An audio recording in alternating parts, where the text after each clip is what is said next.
ઉપલેટામાં બ્રહ્મચારી બાપુની જગ્યાએ આવેલા મંદિર ખાતે હજારો બાળકોને બટુક ભોજન આપી તિથિની ઉજવણી કરવામાં આવી હતી। રાજકોટ જિલ્લાના ઉપલેટા ખાતે આવેલા બ્રહ્મચારી બાપુના આશ્રમ પર દર વર્ષે અનેક કાર્યક્રમો યોજવામાં આવે છે, જ્યાં હજારોની સંખ્યામાં શ્રદ્ધાળુઓ દર્શન કરવા માટે આવે છે। તો આવા વિવિધ કાર્યક્રમો કરતા આગેવાનો દ્વારા દર વર્ષે બટુક ભોજનનું ભવ્ય આયોજન કરવામાં આવે છે, જેને લઈને આ વર્ષે પણ ઉપલેટા શહેરના વિસ્તારની વિવિધ શાળાઓમાંથી હજારો બાળકો તેમજ વાલીઓ, શિક્ષકો આ કાર્યક્રમમાં હાજર રહી બટુક ભોજન લેવડાવવામાં આવે છે।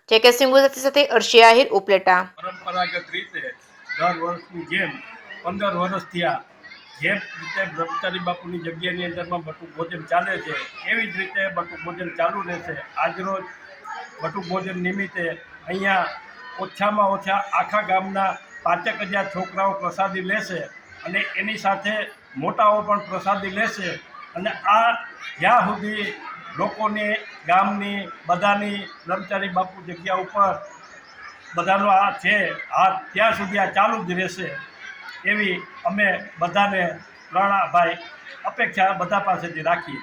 બીજી કઈ કઈ સંસ્થાઓ તમારી પાસે ચાલે ધૂન મંડળની એ બોલો ને બે શબ્દ। જે અમે અમારી સાથે એક ધૂન મંડળ રામધૂન મંડળ છે એ પણ પોતાની રીતે પરંપરાગત રીતે જે વર્ષોથી ચાલુ છે એવી જ રીતે ચાલુ રહીએ છીએ અને જે લોકોને ત્યાં પ્રસંગોપાત જે બોલાવે છે એમને ત્યાં જઈને એ ધૂન ગાય છે।